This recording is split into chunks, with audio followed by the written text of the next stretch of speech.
इसमें सर थोड़ा सा लिखवाया भी गया बजट अनुमान में Yes, sir. कैसे लिखा जाता 2024-25 में उधार से नहीं सर, बजट अनुमान 2024-25 में कुल व्यय 47,65,767 करोड़ रुपए होने का अनुमान लगाया गया है, जिसमें से कुल पूंजीगत व्यय 11,11,11 करोड़ रुपए किया जा रहा है, जो जीडीपी ये बजट 2024-25 का 24 का कार्यक्रम थे, ये अनुमान नहीं थे, ये कार्यक्रम थे। उन्होंने 2024 के जो फरवरी का बजट पेश किया है उसमें ये मुद्दा को रखा हुआ है कितने खर्च किए जाएंगे। और 24-25 उन्होंने बजट 2024-25 के कुल व्ययों में मतलब कुल व्यय में 24 के में मिलाकर 25 में कितने खर्चे किए जाएंगे ये अनुमान लगाकर 25 तक में कितने धनराशि को खर्चे किए जाएंगे 11,11,111 खर्चे किए जाएंगे।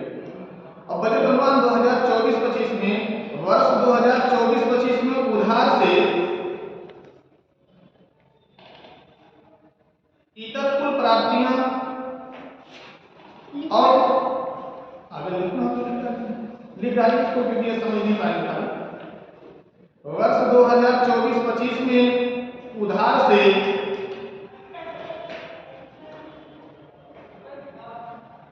इतर कुल प्राप्तियां इतर कुल प्राप्तियां और कुल व्यय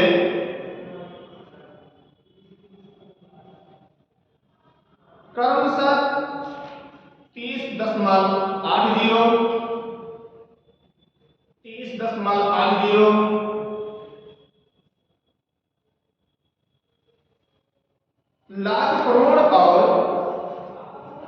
लाख करोड़ रुपए और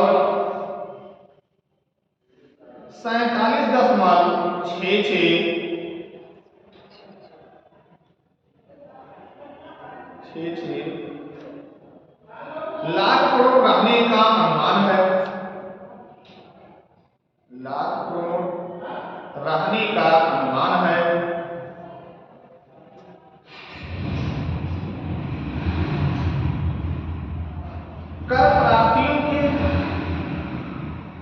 कर प्राप्तियों के 26.02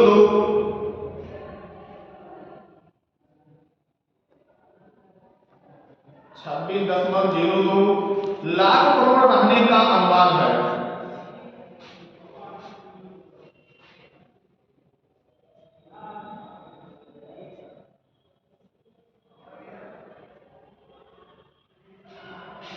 कर प्राप्तियों के 26.02 लाख करोड़ रहने का अनुमान है।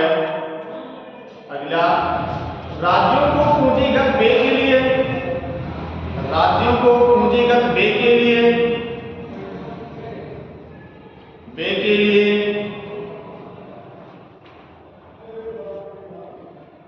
50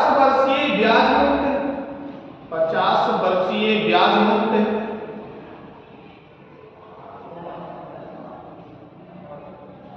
ऋण योजना कुल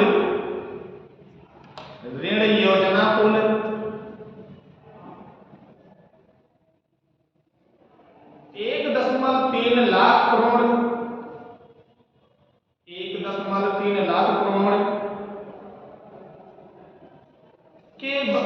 के परिव्यय के साथ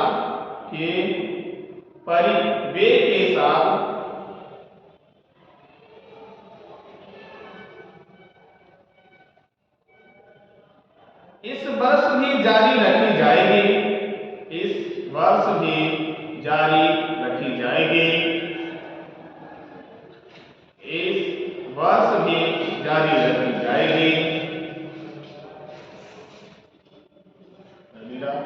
वर्ष 2024-25 में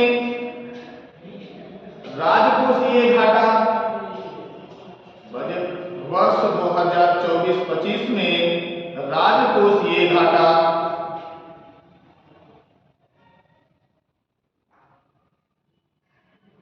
जीडीपी के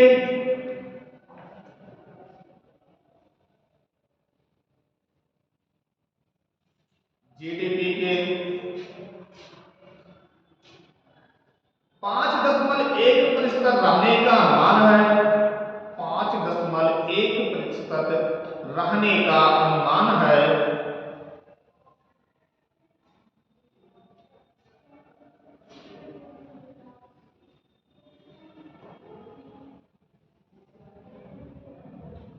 दो 2024-25 के दौरान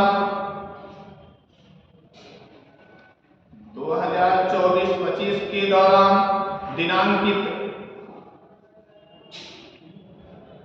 2024-25 के दौरान दिनांकित प्रतिभूतियों में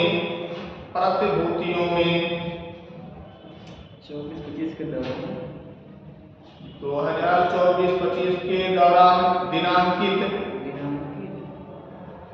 प्रतिभूतियों में सकल और निर्बल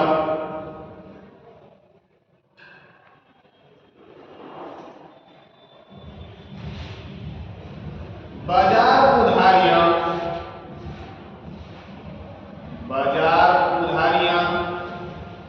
क्रमशः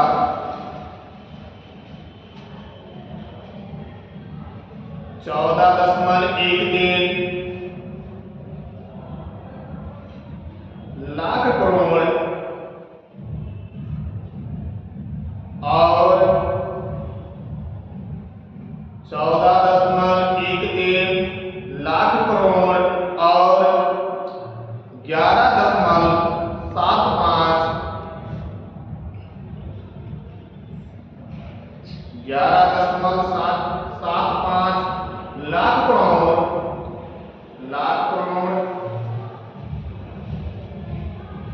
रहने का अनुमान लगाया गया है। रहने का अनुमान लगाया गया है।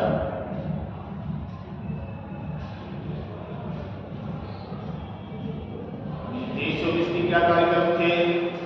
तो ये दोनों उधारियां वर्ष 23-24 के, ये दोनों उधारियां वर्ष 23-24 के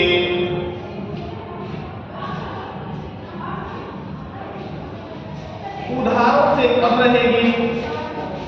23-24 के उधारों से कम रहेगी।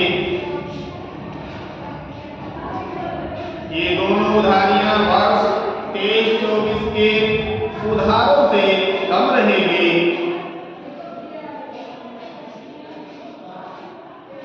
अब जबकि बड़े पैमाने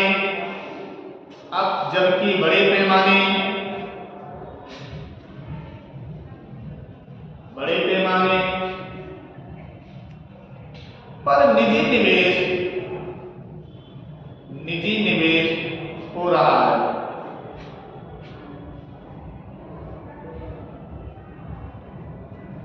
केंद्र सरकार द्वारा कम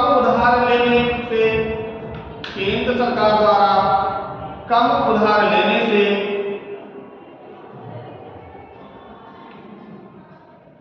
निजी क्षेत्र के लिए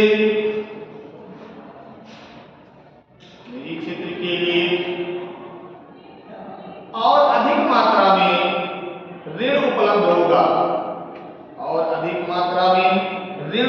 होगा।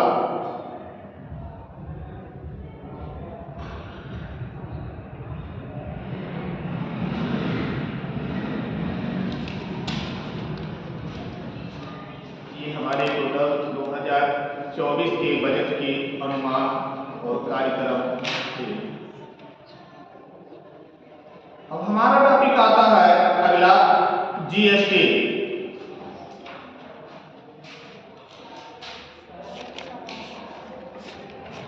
जीएसटी है क्या?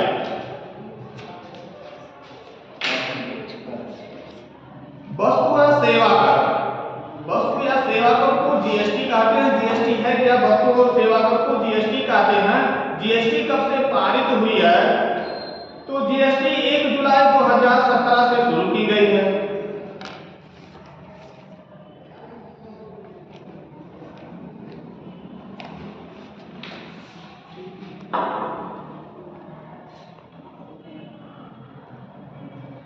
जीएसटी लगाने से पहले क्योंकि सरकार के पास अलग अलग कर थे, अलग अलग टैक्स टैक्स थे जो राज्य सरकार और केंद्र सरकार और स्थानीय सरकार अलग अलग प्रकार से टैक्स लगाती थी। जीएसटी 2017 में जब लाए गए तो सारे कर को एक में मर्ज कर दिए गए, लेकिन केंद्र सरकार का कर तब भी अलग है, लेकिन राज्य सरकार और स्थानीय सरकार की जो कर है एक में मर्ज कर दिए। अब कर क्या होते हैं, कर की परिभाषा क्या होती है, टैक्स का परिभाषा क्या होता है? तो अनिवार्य रूप से किए जाने वाला वित्तीय भुगतान कर कहलाता है। अनिवार्य रूप से किए जाने वाला वित्तीय भुगतान कर कहलाता है, टैक्स कहलाता है।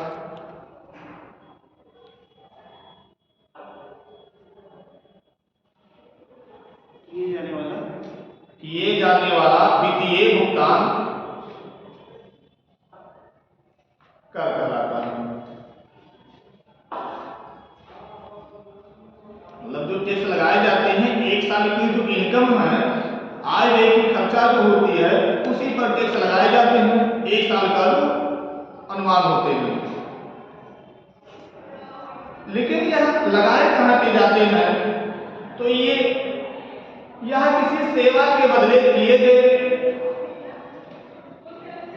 भुगतान पर नहीं लगाए जाते हैं। यह किसी सेवा के बदले किए गए भुगतान पर नहीं लगाए जाते हैं।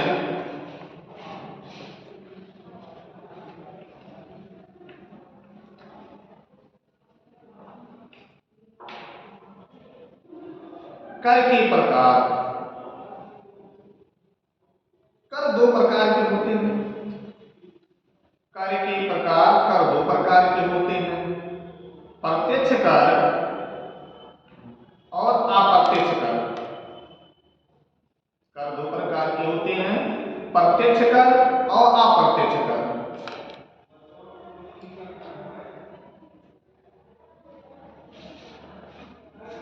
प्रत्यक्ष कर क्या है और अप्रत्यक्ष कर क्या है? प्रत्यक्ष कर की परिभाषा क्या है और अप्रत्यक्ष कर की परिभाषा क्या है? तो प्रत्यक्ष कर की परिभाषा, यदि जिस पर कर आरोपित किया जाता है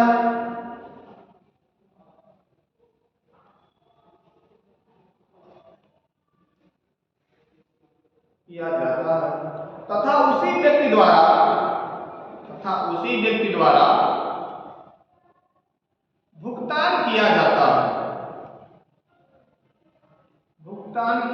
है, उसे प्रत्यक्ष कर कहते हैं।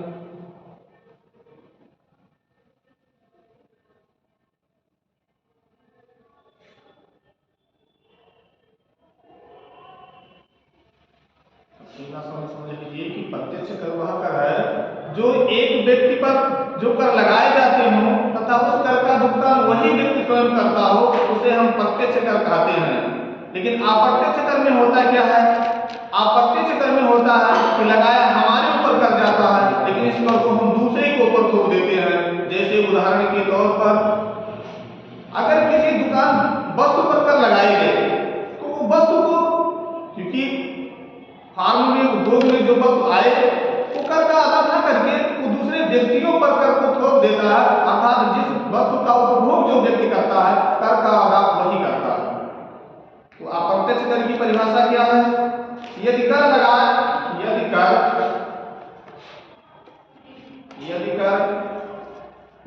कहीं और जाए,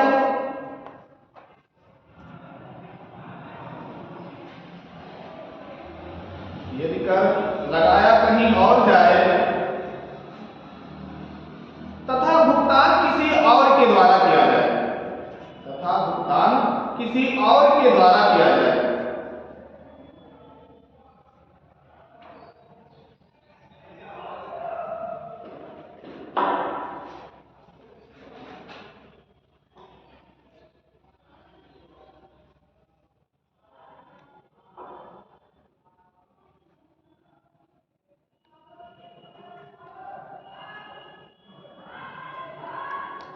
जीएसटी के उद्देश्य क्या है? तो एक देश, जीएसटी का उद्देश्य होता है एक देश एक कर एक बाजार हो।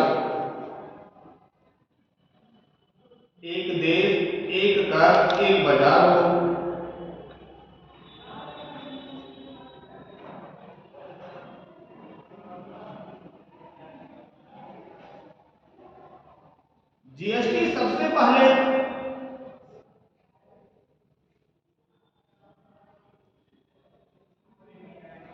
फ्रांस देश में लाया गया।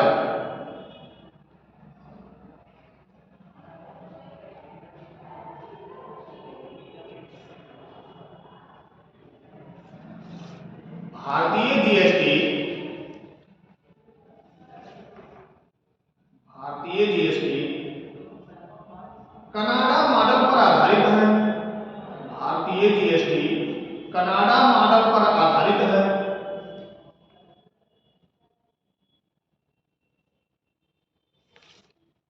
अर्थात क्वेश्चन पूछे जाएंगे कि भारतीय जीएसटी किस मॉडल पर आधारित है, तो कनाडा मॉडल पर आधारित है।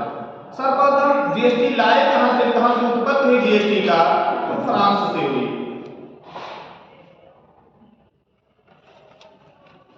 जीएसटी हेतु संसद में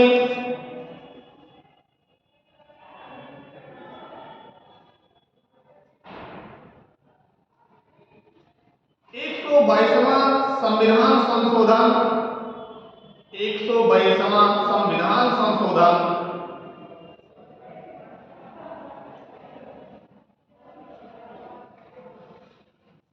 विधेयक द्वारा लाया गया था।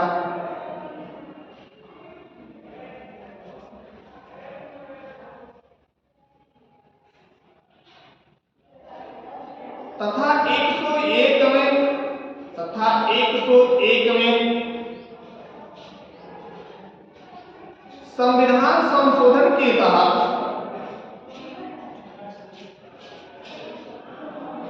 जीएसटी लागू किया गया।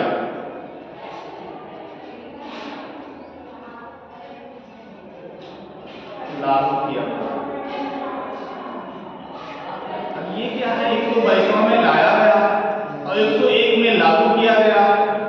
इसका मतलब होता क्या है? इसका मतलब होता है कि कोई काम करने के लिए योजना अलग अलग प्रकार से बनाए जाते हैं,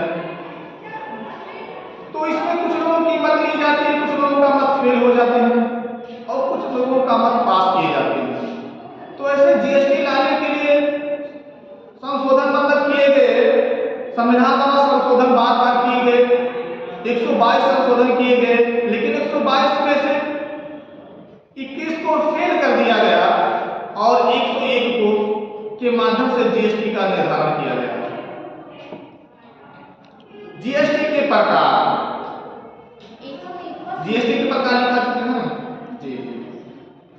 तो 122वां संविधान संशोधन 122वां लाया गया था, लेकिन सब एक होते हैं। सब 122वें में संशोधित यानी संविधान संशोधन विधेयक द्वारा लाया गया था, लेकिन 101 संविधान संशोधन के तहत जीएसटी लागू किया गया।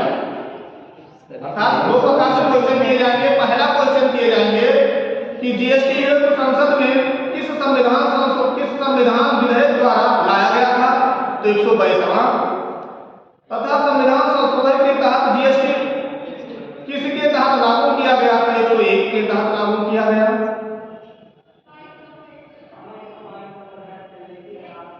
अब जीएसटी में 17 प्रकार के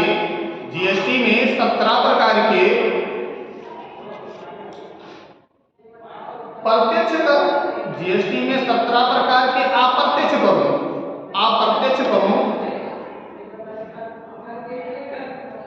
को शामिल किया गया है। अप्रत्यक्ष करों को शामिल किया गया है, यानी जीएसटी में 17 प्रकार के अप्रत्यक्ष करों को शामिल किया गया है। कौन कौन से कर नहीं शामिल किए गए हैं, यानी वे कर जो जीएसटी में शामिल नहीं है, उनके बारे में जान लीजिए। मानव उपयोग एल्कोहल यानी शराब को जीएसटी में शामिल नहीं किया गया है।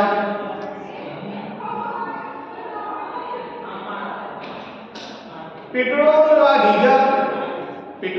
व डीजल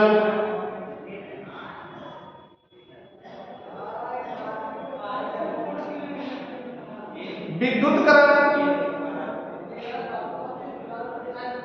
विद्युत कर, स्टाम्प शुल्क, अफीम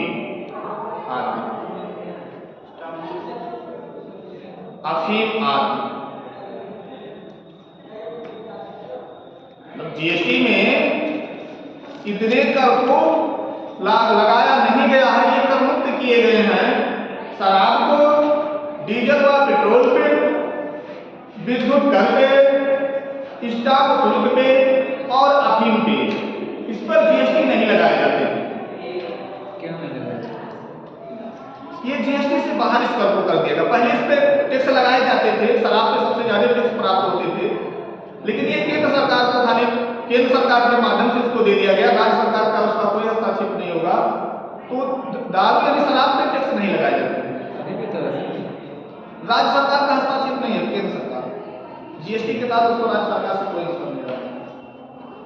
तो जीएसटी में तो दोनों का होता है ना, केंद्र और राज्य दोनों का होता है टैक्स। अप्रत्यक्ष कर में जो होते हैं, अप्रत्यक्ष कर में राज्य सरकार और केंद्र सरकार दोनों होते हैं। माने अप्रत्यक्ष कर में केंद्र सरकार, राज्य सरकार और स्थानीय सरकार तीनों को रखा जाता है, लेकिन जो प्रत्यक्ष कर होते हैं जिसपे डायरेक्ट सरकार लगाती है और वही व्यक्ति अदा करता हो, या तो इसे केंद्र सरकार के द्वारा किया जाता है। ये सब प्रत्यक्ष कर में आएंगे, अल्कोहल, डीजल। जी नहीं, इस क्वेश्चन आपके पूछे जाएंगे कि कौन से ऐसे कर हैं जो जीएसटी में कर मुक्त किए गए हैं। जैसे आपको विकल्प दे देगा, संपत्ति कर, आय कर, निगम कर और एल्कोहल कर। तो चूंकि 4 विकल्प दे दिए हैं, इसमें में से एल्कोहल को आपको जीएसटी से बाहर कर दिया गया है।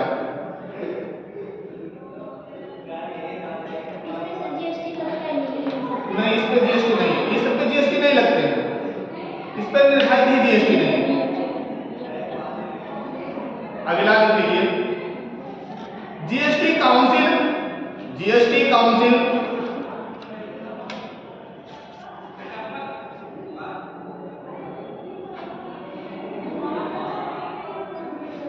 जीएसटी काउंसिल एक्ट 279 ए, एक्ट 279 ए, एक्ट 279 ए के तहत लगाए जाते हैं।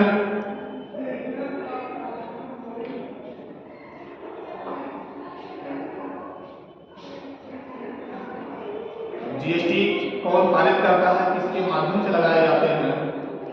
तो जीएसटी काउंसिल की संरचना, जीएसटी काउंसिल की संरचना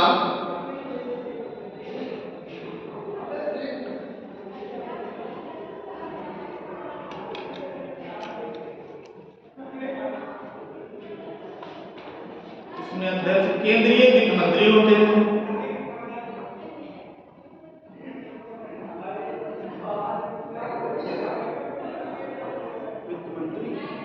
केंद्रीय वित्त मंत्री और केंद्र में राज्य वित्त मंत्री।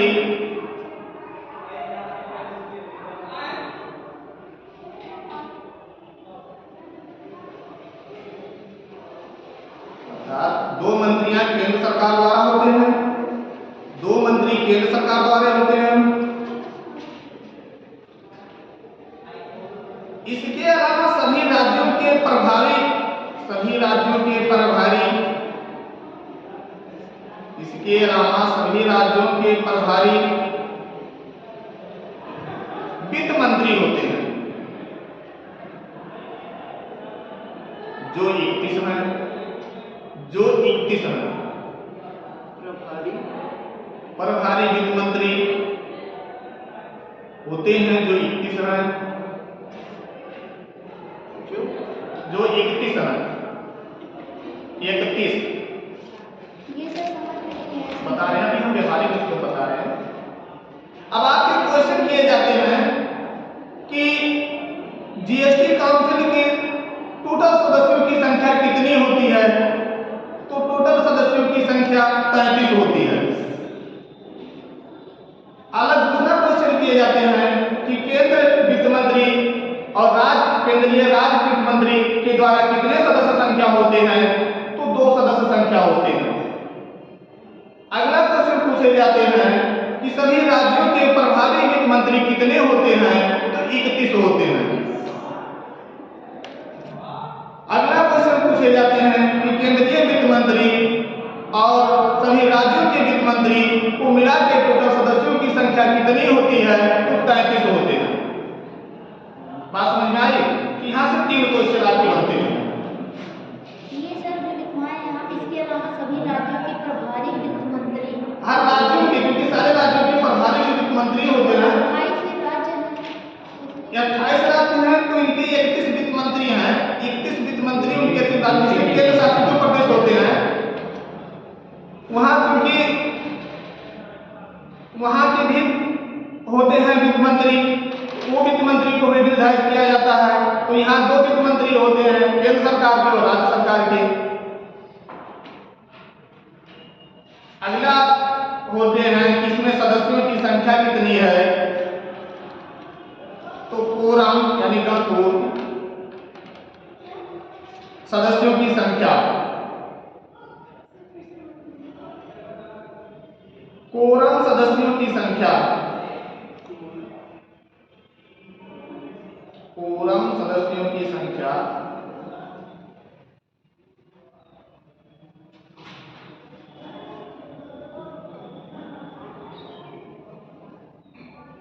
इसमें 50 सदस्य,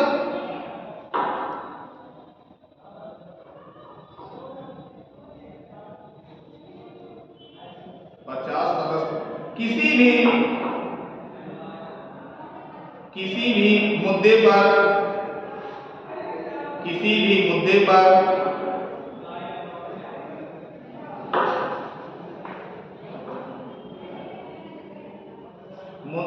सहमति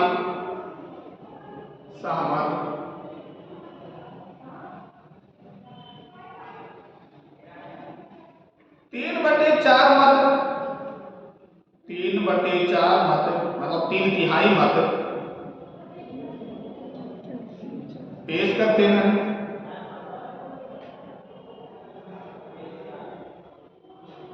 जिनकी टोटल उपस्थिति 75% मत होती है।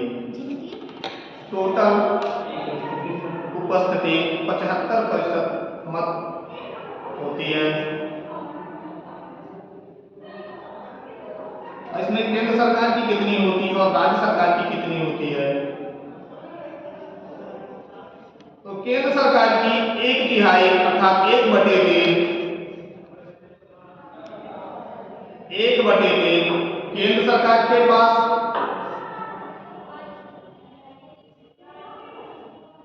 केंद्र सरकार के पास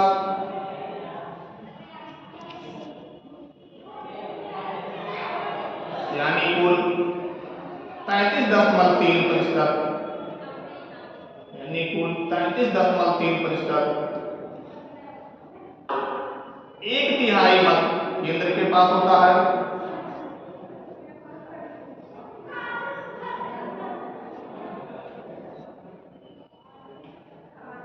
और राज्यों के पास 2/3 मत यानी 2/3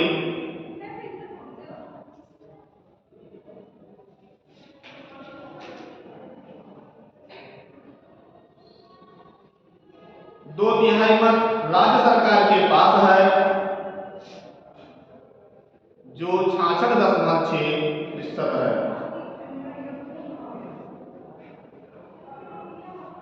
अब जीएसटी में किसके सहमति से प्रस्ताव नहीं पास हो सकते हैं, तो जीएसटी में बिना केंद्र सरकार की सहमति के, जीएसटी में बिना केंद्र सरकार की सहमति के, जीएसटी में बिना केंद्र सरकार की सहमति के कोई प्रस्ताव पारित नहीं होता है, कोई प्रस्ताव पारित नहीं होता है।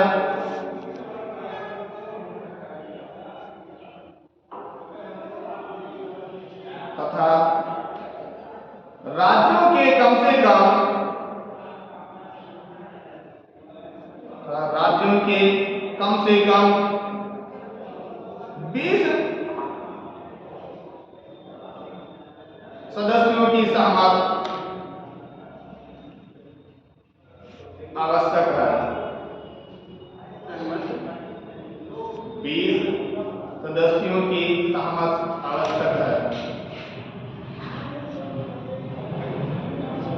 जीएसटी परिषद के कार्य क्या हैं?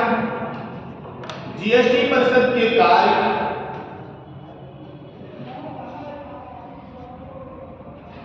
तो पहला कार्य है जीएसटी प्रक्रिया का संचालन करना।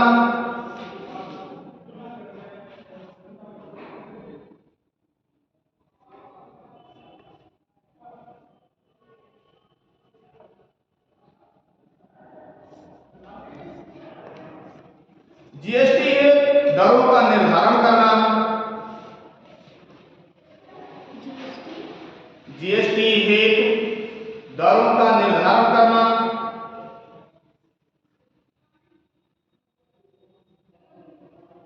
अगला कार्यक्रम जीएसटी में पंजीकरण हेतु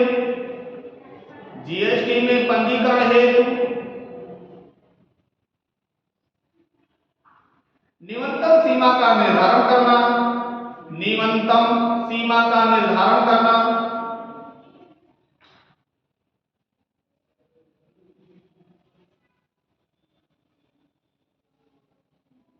जीएसटी में पंजीकरण हेतु न्यूनतम सीमा का निर्धारण करना।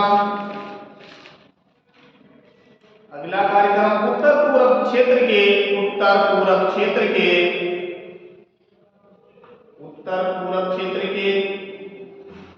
लिए विशेष दरों का निर्धारण करना।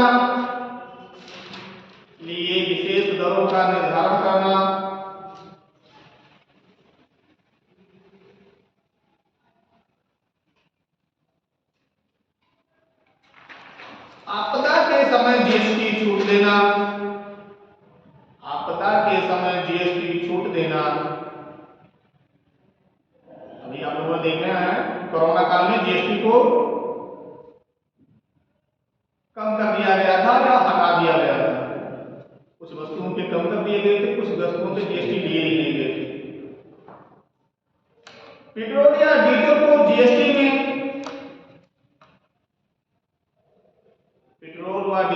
जीएसटी में शामिल करने पर विचार करना।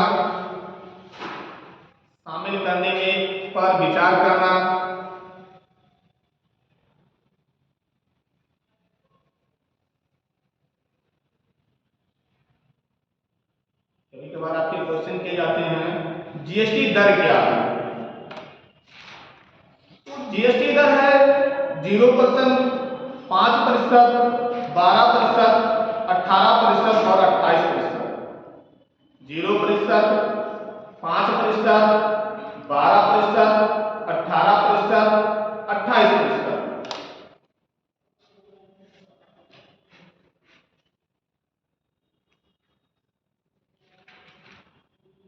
एक क्वेश्चन आपके और बार बार पूछे जाते हैं, कई एग्जामों में पूछे गए हैं, जो पूछे जाते हैं जीएसटी नंबर कितने अंक का होता है? तो जीएसटी नंबर 15 अंक के होते हैं।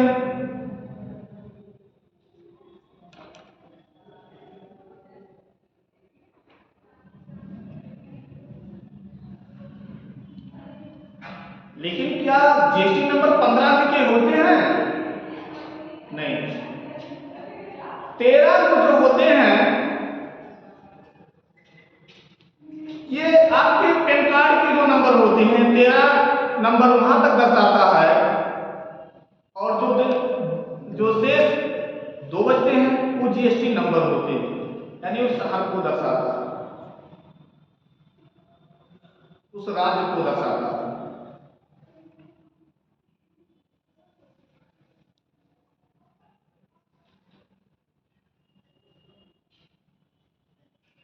अब जीएसटी से राज्य को क्षतिपूर्ति क्या क्या हुई है? तो राज्य की क्षतिपूर्ति 5 वर्ष के लिए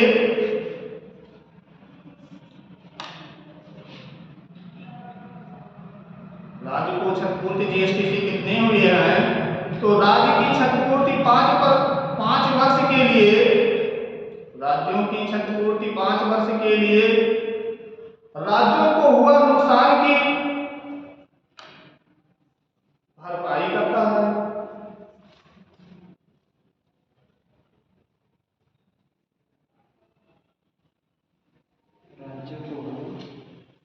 राज्यों को हुए नुकसान की भरपाई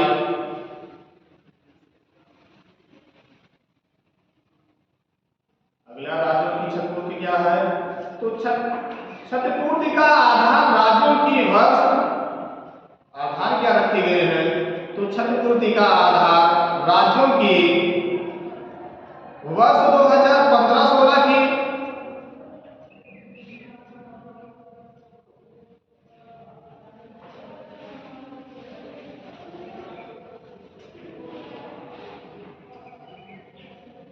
आय को मनाया जाएगा।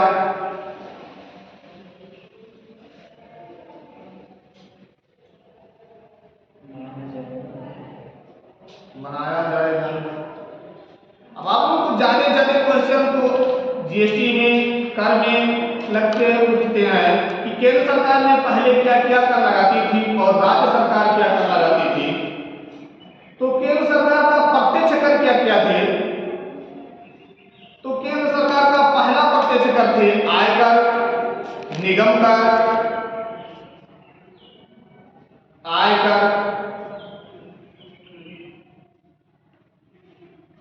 आयकर की स्थापना कब की गई?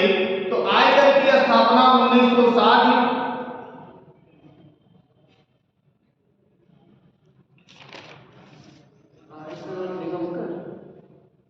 आयकर निगम कर, इसमें आयकर की स्थापना पहले होती है।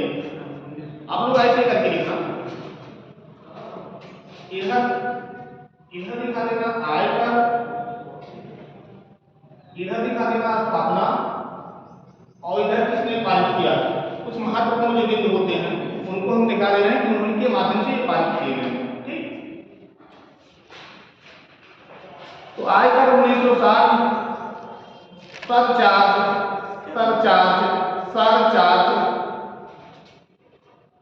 क्या? सरचार्ज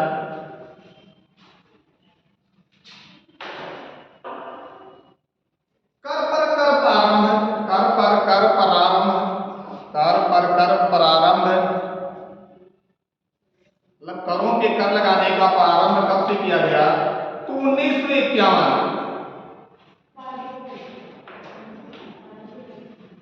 निगम कर, अगला केंद्र सरकार का जो कर है निगम कर है। निगम कर कब से चालू किए गए? 1960-61 से 1960-61 किसके सिफारिश पर किए गए? तो चेलैया की सिफारिश से शुरू हुआ। चेलैया की सिफारिश से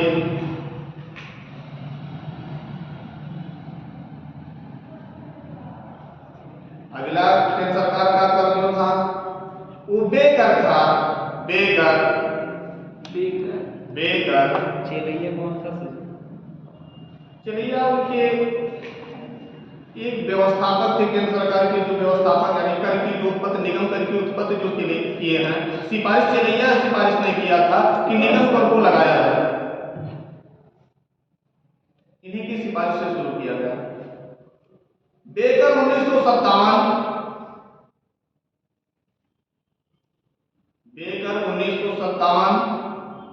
यानी निकोलस की सिफारिश से लागू हुआ। यानी निकोलस की सिफारिश से लागू हुआ।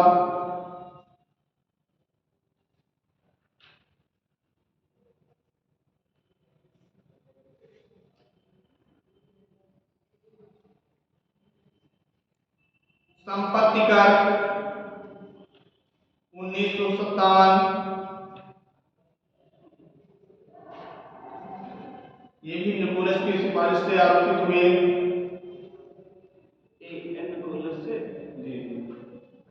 निकोलस की सिफारिश से आरोपित हुए। पूंजी लाभ कर, अगला कर जो केंद्र सरकार का पूंजी लाभ कर, जहां से क्वेश्चन सम पूछते हैं या किसकी सिफारिश से किए जाते हैं उन्हीं के बारे में केवल हम बता रहे हैं, बाकी और छोड़ देते हैं। खाली किसका केंद्र सरकार का कितना कर है इस चीज को आप विशेष जानेंगे कि कर क्या है केंद्र सरकार का। तो चूंकि आय कर है, निगम कर है, व्यय कर है, संपत्ति कर है और पूंजी कर है। अगला पूंजी कर है, लाभांश कर है, उपहार कर है, लाभांश वितरण कर है और प्रतिभूतियां व्यापार कर है। इतना कर केंद्र सरकार लगाती है। और राज्य सरकार क्या क्या कर लगाती है? तो राज्य सरकार का कर लगाने का पहला, राज्य सरकार और जो प्रत्यक्ष कर लगाती है राज्य सरकार, जो केवल सरकार राज्य सरकार ही उसका फायदा लेती है, तो ये पहला कर है भू स्वराज कर, कृषि आय कर, लिख रहे हैं आप लोग तो लिख लीजिए। राज्य सरकार के प्रत्यक्ष कर, राज्य सरकार के प्रत्यक्ष कर, इसमें लिखेंगे भू स्वराज कर, भू स्वराज कर, कृषि आय पर कर,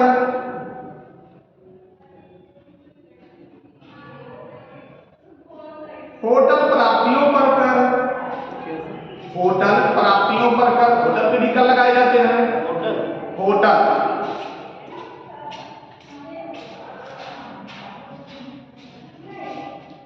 व्यवसाय कर, व्यवसाय कर, अचल संपत्तियों पर कर, अचल संपत्तियों पर कर,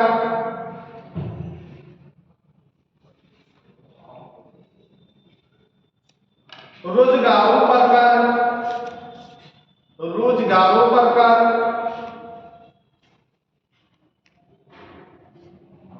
ये हमारे राज्य सरकार के प्रत्यक्ष कर हैं। अब क्वेश्चन किए जाते हैं, पहला क्वेश्चन आप समझ लीजिए कि क्वेश्चन किए जाएंगे कि केंद्र सरकार के मुख्य कर कौन कौन से हैं, कौन है? तो जिसमें ऑप्शन दे दिया जाएगा भू स्वराज कर, होटल प्राप्तियों पर कर, रोजगार पर कर, निगम कर। तो ये निगम कर है जो केंद्र सरकार की है। अगला क्वेश्चन दे दिए जाते हैं कि राज्य सरकार के प्रत्यक्ष कर कौन कौन से हैं, तो विकल्प में दिए जाते हैं कि निगम कर, आय कर, व्यय कर और व्यवसाय कर। तो व्यवसाय कर क्वेश्चन ऐसे ही किए जाएंगे, क्वेश्चन को घुमाए जाते हैं। अगला केंद्र सरकार के अप्रत्यक्ष कर क्या किया, जिसमें केंद्र सरकार और राज्य सरकार दोनों लेती है, मतलब केंद्र सरकार भी और राज्य सरकार दोनों लेती है, वो कौन कौन से कर हैं? तो इसमें लिख लेंगे केंद्र सरकार के अप्रत्यक्ष कर, यदि डालेंगे केंद्र सरकार के अप्रत्यक्ष कर। तो इसमें पहला कर है सीमा शुल्क, सीमा शुल्क,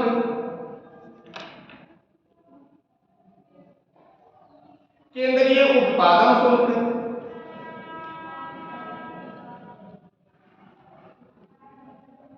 सेवा कर,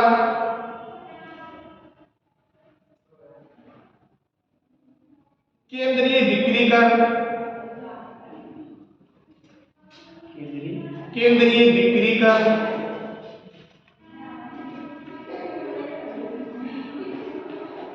केंद्रीय व्यापार कर।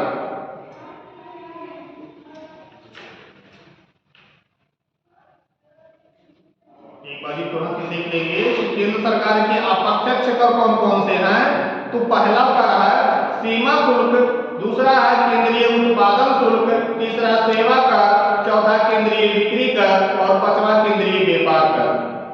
ये केंद्र सरकार जो लगाती है कर, इस पर राज्य सरकार की भी हिस्सेदारी होती है, राज्य सरकार को भी दिया जाता है। और राज्य सरकार जो कर लगाती है वो केंद्र सरकार को भी देती है, कुछ ऐसे कर हैं। अब ये कौन कौन से कर हैं? तो राज्य सरकार की अप्रत्यक्ष कर है, राज्य सरकार की अप्रत्यक्ष कर, जिसपे राज्य सरकार केंद्र सरकार को देती है। यहां से क्वेश्चन 99% आते हैं हर एग्जाम में लगभग। राज्य सरकार की अप्रत्यक्ष कर कौन कौन से हैं? तो व्यापार कर या बिक्री कर, व्यापार कर या बिक्री कर,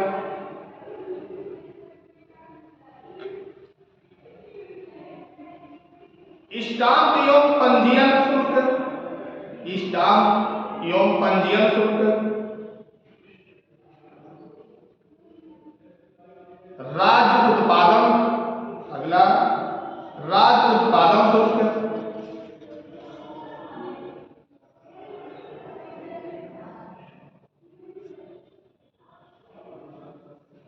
डीजल पेट्रोल पर बिक्री कर, डीजल पेट्रोल पर बिक्री कर,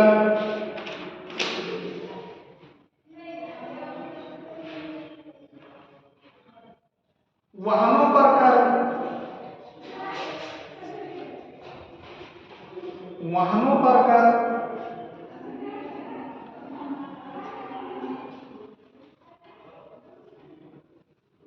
प्रवेश कर यानी चुंगी कर, से रोड टैक्स आप लोग देखते हैं, क्या है सर? प्रवेश कर, विज्ञापन कर, प्रवेश कर क्या है? ये चुंगी कर, प्रवेश कर जैसे टोल टैक्स टोल टैक्स जो होते हैं अच्छा, उसे प्रवेश कर कहते हैं। इसमें राज्य सरकार और केंद्र सरकार दोनों की अलग लगाती है राज्य की, देती है राज्य सरकार केंद्र को भी। केंद्र को भी देती है। विज्ञापन कर, विद्युत पर कर,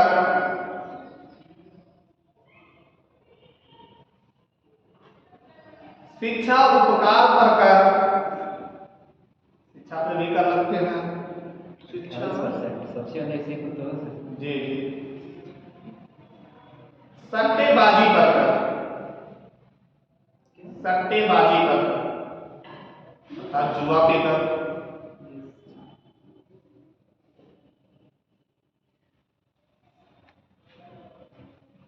ये हमारे राज्य सरकार के जो हैं और केंद्र सरकार की जो साझेदारी होती है इतने कर, लेकिन ये सारे कर को जीएसटी में समाप्त करके, ये सारे कर हमारे जीएसटी में समाप्त हो चुके हैं। जब से जीएसटी लागू किए गए ये एक में बंद कर दिया गया अर्थात टोटल जीएसटी कर दिया गया, लेकिन केंद्र सरकार के जैसे आयकर, संपत्ति कर, निगम कर, ये सारे कर अभी भी सरकार अदा देती है, लेकिन जो अप्रत्यक्ष कर जितने थे राज्य सरकार के उसको जीएसटी में मर्ज कर दिया गया।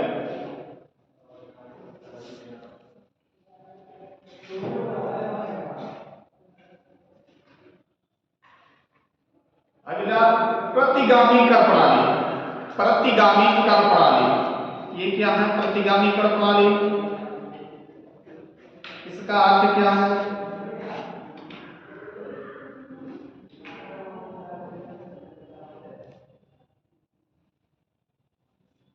तो यदि कर की दर आय में वृद्धि के साथ, ये कर प्रणाली जो होते हैं वो निर्धन वर्ग पर अधिक पड़ते हैं। मुख्य पॉइंट आप यही जान लीजिए कि निर्धन वर्ग पर अधिक पड़ते हैं, धनी वर्गों पर ये कर प्रणाली कम पड़ते हैं। कर की दर आय में, यदि कर की दर आय में वृद्धि के साथ क्रमशः घटती जाए तो, आय में वृद्धि के साथ क्रमशः घटती जाए तो, घटती जाए तो, आय में वृद्धि के साथ क्रमशः घटती जाए तो इसे प्रतिगामी कर प्रणाली कहते हैं। प्रतिगामी कर प्रणाली कहते हैं क्योंकि ये ऋणात्मक होती है, निर्धनों पे ज्यादा पड़ती है। इसके डायग्राम भी कभी कभार पूछ लिए जाते हैं। ये कर प्रणाली ऋणात्मक होती है, ये कर प्रणाली ऋणात्मक होती है।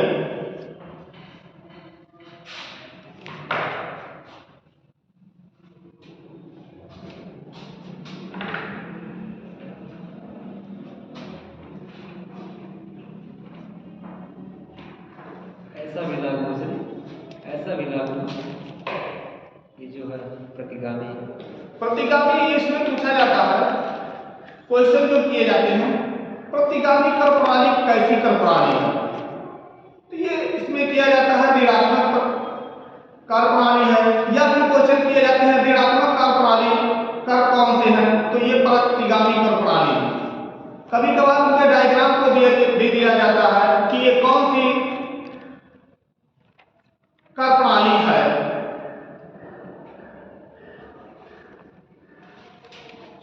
ये लागू है सर, हाँ, ये बात अभी भी तो ये सब है। ये धनी वर्ग पर अधिक लगाए जाते हैं और निर्बल वर्ग पे कम लगाए जाते हैं। ये तो निर्बल वर्ग पे अधिक लगाए जाते हैं। अगला जो होता है अधोगामी जो होता है, यानी प्रगतिशील कर प्रणाली जो होते हैं, वो हमारे धनी वर्गों पर अधिक लगाए जाते हैं, निर्धन वर्गों पे कम लगाए जाते हैं। ये निर्धन वर्गों पे अधिक लगाए जाते हैं, मतलब दोनों उल्टा होते हैं एक दूसरे के।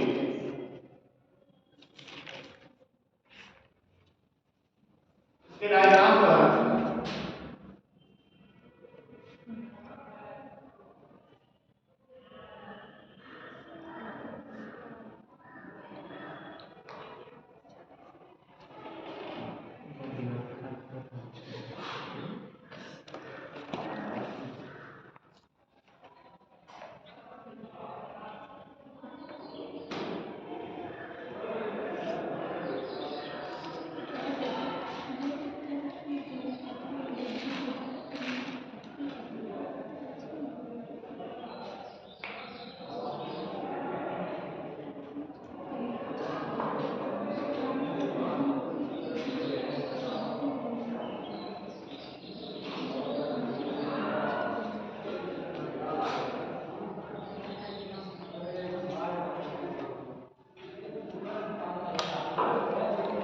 ये सब सारे होते हैं।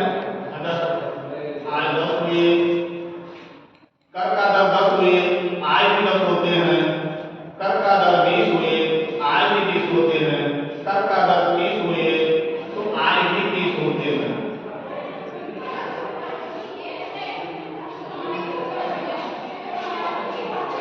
ये हमारे जो कर प्रणाली होते हैं,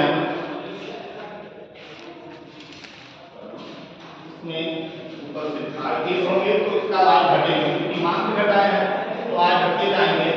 तो पहला होंगे, अगर कर का दर 10 होगा तो आय का दर 20 होगा। कर का दर 20 होगा, आय का दर 20 होगा। कर का दर 30 होगा तो आय का दर 10 होगा।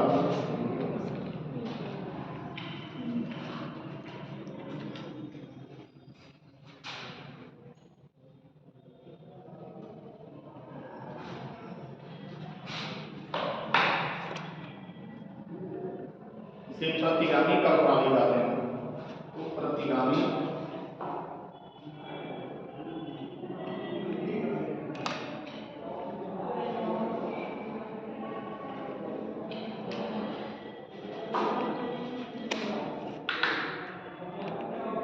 इसका में है कि अगर आय यानी कर की दर 10 होती है तो आय जो प्राप्त होते हैं 30 होते हैं, और कर की दर अगर 20 होते हैं, आय प्राप्ति 20 होते हैं, और कर की दर 30 होते हैं तो आय प्राप्ति 10 होते हैं। इसको एक उदाहरण में भी लिख लीजिए।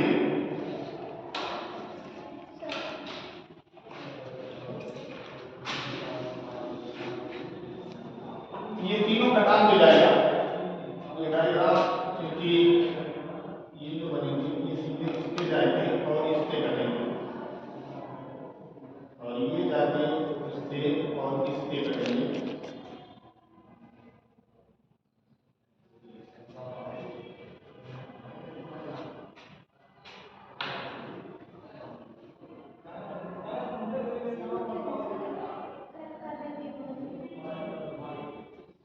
ये कर का दर प्रतिशत में है, ये आय का दर करोड़ में है या रुपए में।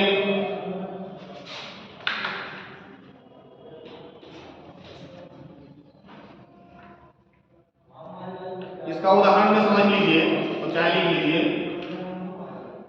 एक देश में 10 लाख वर्ग की अपेक्षा, लिख लीजिए ताकि पढ़ भी लीजिएगा, अगर नहीं लिखने के समझ में आ रहा तो समझा भी दें।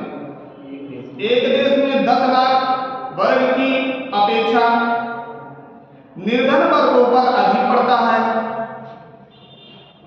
निर्धन वर्गों पर अधिक पड़ता है।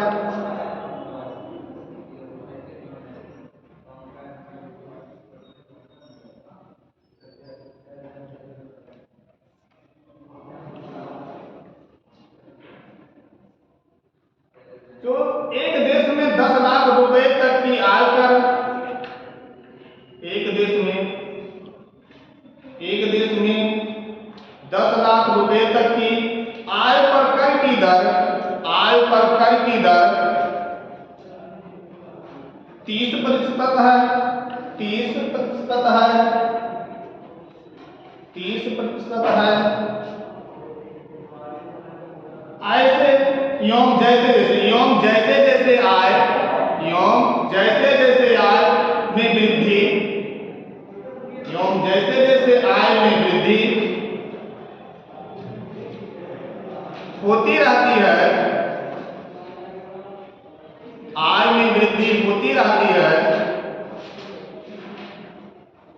वैसे वैसे कर की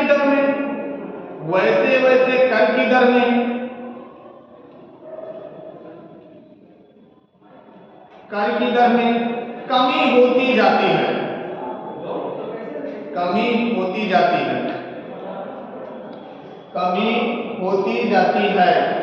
जो आपके डायग्राम में दिखाई जा रहा है कि आयकर की दर जो बढ़ती है तो आय का दर कम हो रहा है।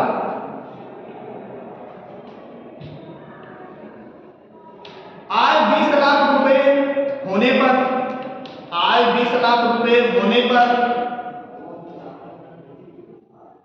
कर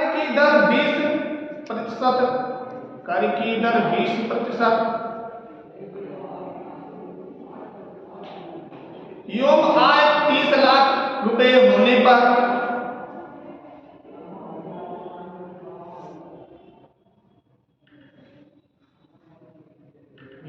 आय 30 लाख रुपए होने पर कर की दर 10% तक हो जाती है।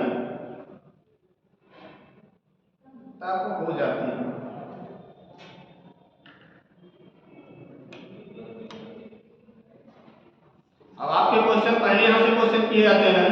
पहला क्वेश्चन किया जाता है कि प्रतिगामी कर किस प्रकार की कर प्रणाली होती है, तो ऋणात्मक होती है। दूसरा क्वेश्चन, कौन सा ऐसा कर प्रणाली है जो ऋणात्मक कर प्रणाली है, यह कौन सा कर है, तो यह प्रतिगामी कर प्रणाली है। अगला कर प्रणाली होता है आनुपातिक कर प्रणाली।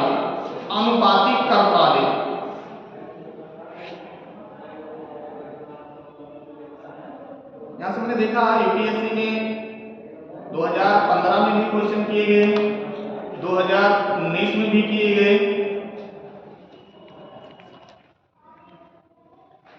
अनुपातिक कर प्रणाली समान होती है, अर्थात अमीरों पर भी और गरीबों पर दोनों पर बराबर का होता है। इसमें लिख लेंगे, यदि कर की दर आय में परिवर्तन के साथ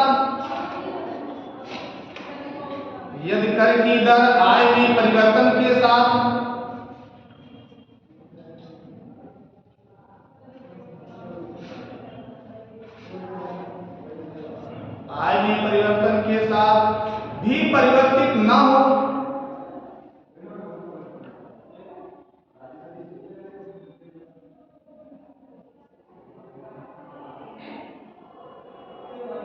यानी विभिन्न आय वर्गों के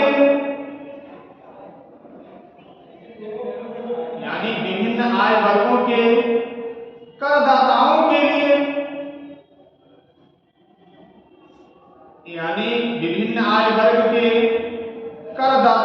लिए कर की दर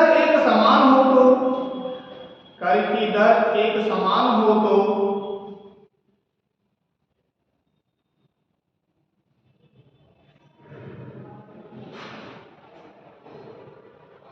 ऐसे कर प्रणाली को अनुपातिक कर प्रणाली कहते हैं।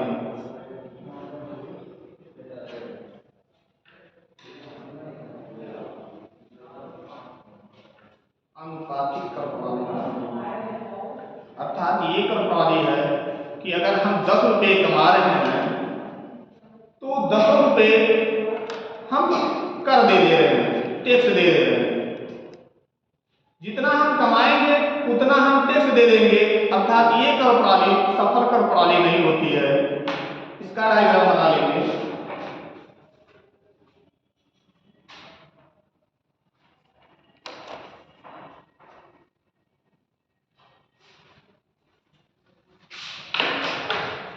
क्यों नहीं सफल होती है सर?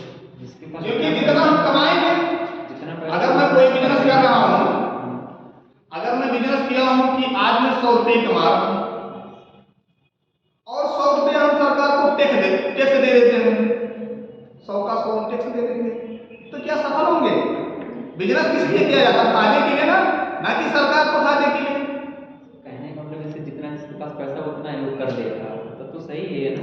नहीं तो जितना पैसा उतना नहीं, जितना वो कमा रहा उतना कर दे रहा है, जितना वो कमा रहा उतना कर दे रहा, पूरे का पूरे कर दे रहा है, अनुपातिक कर प्रणाली।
ये स्थिर कर प्रणाली है,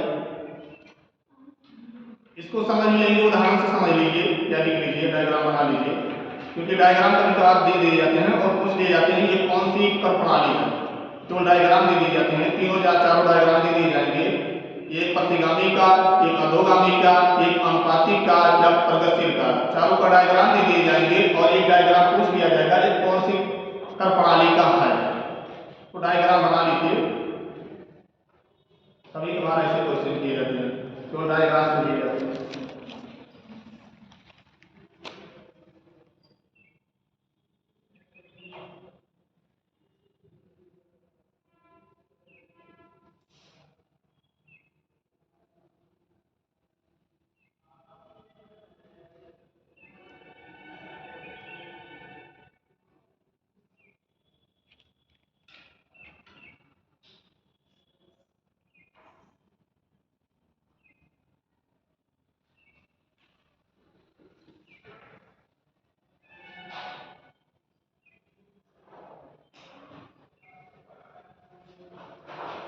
इसमें उदाहरण देखिए,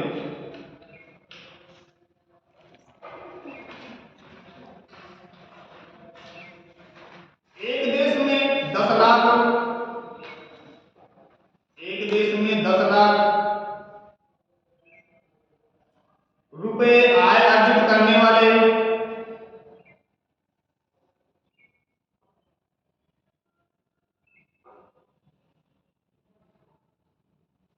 एवं 30 लाख रुपए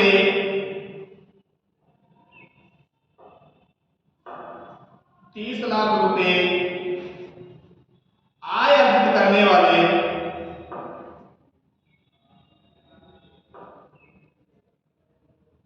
दोनों व्यक्तियों का एक समान दर, दोनों व्यक्तियों का एक समान दर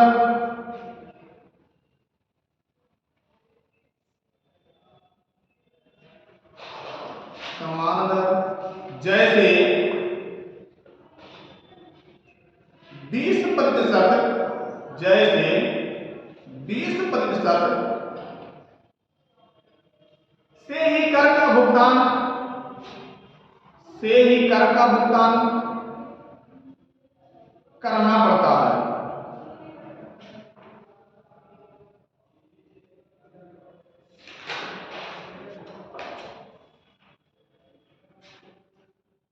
अगला कर प्रणाली प्रगतिशील या प्रतिगामी कर प्रणाली।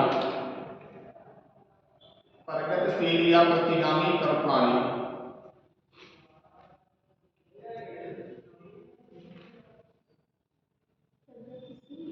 या प्रतिगामी कर प्रणाली। इससे पहले वाला भी प्रतिगामी था। पहले ही प्रतिगामी था। प्रतिगामी कर प्रणाली। चलिए प्रगतिशील को पहले लिखिए। प्रगतिशील पहले लिखे हैं, प्रतिगामी लिखे हैं। प्रतिगामी को लिखे हैं, प्रगतिशील को लिखिए। प्रगतिशील कर प्रणाली।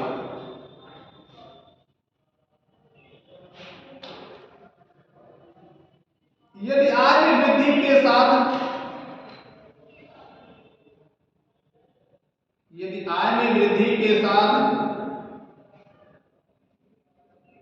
कर की दर में भी वृद्धि होती, यदि आय में वृद्धि के साथ कर के दर में भी वृद्धि होती जाए तो, यदि आय में वृद्धि के साथ कर की दर में भी वृद्धि होती जाए तो ऐसी कर प्रणाली को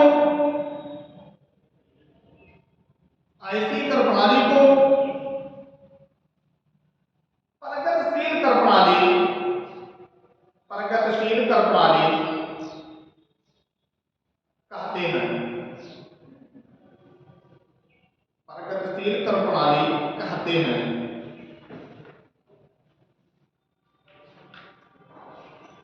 डायग्राम लिख लीजिए।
ये प्रगतिशील है।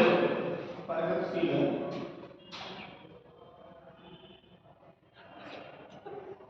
प्रगतिशील कर प्रणाली।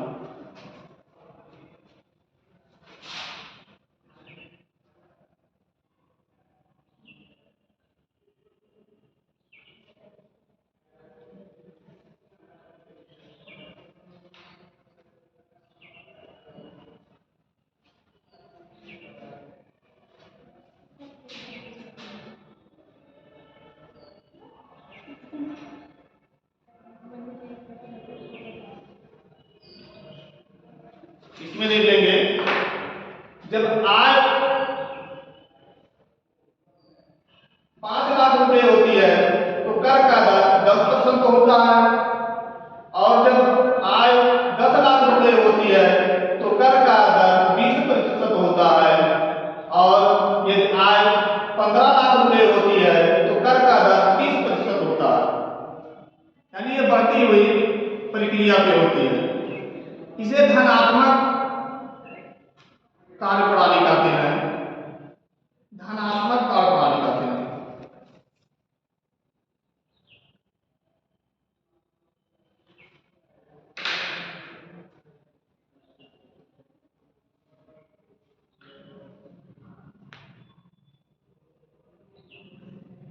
चलिए क्वेश्चन, भारतीय संविधान सरकार को किस अनुच्छेद के तहत सार्वजनिक बजट बनाने की अधिकारिता प्रदान करता है?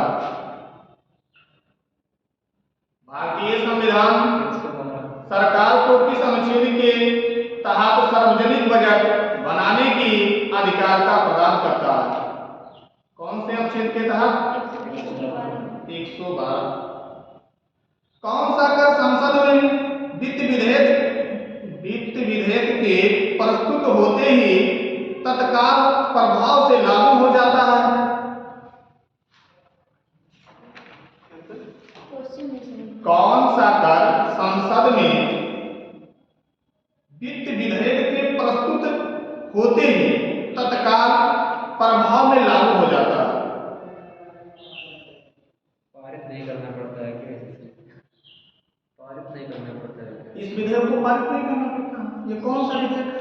तो चाहे जितने इसमें कर लगा रहे हैं, मतलब हमारे कहने की तात्पर्य संसद में यह कौन सी विधेयक है कि जिसे किसी को पारित नहीं करना पड़ता है, वो स्वयं लगा दिया जाता है?